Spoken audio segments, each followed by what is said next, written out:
Kawin maaga nga po ako nagising, hindi dahil nga po may pasok, kung hindi dahil excited nga po ako sa aming pupuntahan. Oo, di ba? Kung may pupuntahan, napakaaga gumising. Sorry, excited lang. Halika nga't at magkape na nga tayo. Pagkatapos ko nga po magkape, ako ay dumaretso sa may bukid dahil ako nga po ay may kukunin. Talagang napapunta ako sa bukid nito dahil nga sa akin kukunin na mangga. Teka, speaking of mangga, eto na nga po sa may bukid at nakita ko na nga po itong kumpulan ng mangga kung saan talaga namang napakasarap kunin. At hinanda ko na nga po itong plastic na pambalot. Sheesh, pulang-pula pa yung sinuot, talaga namang pag may kalabaw dyan hahabulin ka pa. Hala kuya, may nangunguha po ng mangga nyo rito. At dahil wala na nga yung may-ari, syempre kukuha tayo dyan, di joke lang, syempre nagpaalma ko dyan. Di nga guys, nagpalma ko dyan, sabi ng kalabaw payag daw siya. Kayo naman parang hindi mabiro, sabayaw ko yan kaya pwede ako kumuha dyan. Kahit nga puno pwede kong kunin eh. Joke lang.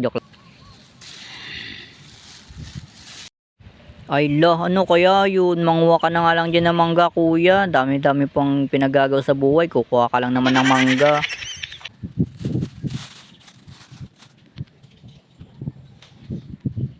Binalat ko na nga sa plastic yung aking mga kinuwang mangga. At hindi pa nga ako nakontento, kumuha pa nga po ako ng maraming mangga. Para yung pagbibigyan ko sila na mismo yung magsasawa. Grabe guys, hindi ako makapili pero syempre yung pipiliin ko yung mas gusto ko. Sana all kuya pinipili. As you can see guys, tinalon ko na nga lang yung mabababang mangga para maabot na nga lang ito. Take note, talunin mo kung di mo kayang abutin yung pangarap mo, di joke lang. Tumira si Erwin, 3 points. Hala, kakatalo niya, ang dami niya ng pangarap na naabot.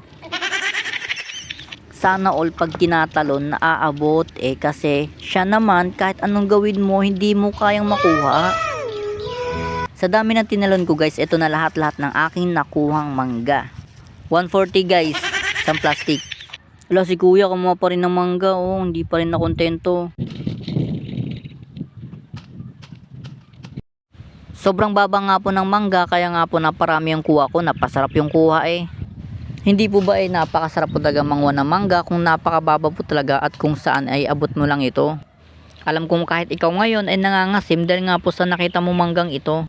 Masarap nga po ito isawsaw sa may toyo na may sili at merong kaunting asukal. So this is it, pansit. So yun guys no. Kumuha lang ako ng mangga dito kasi may nag-request nung aga-aga eh. Mangga? Dito ka. Mamaya dadalhin ko to sa sarang. Yeah. Sa trabaho. May nag-request eh. So, bakit ako maaga nagising ngayon? Dahil may lakad. Wow, lakad. Oo. Ayan guys, bibitiin ko muna kayo guys kung saan kami pupunta. Baka mamaya kasi mauna pa kayo sa amin dun eh. Di joke lang. So yun guys, thank you for watching.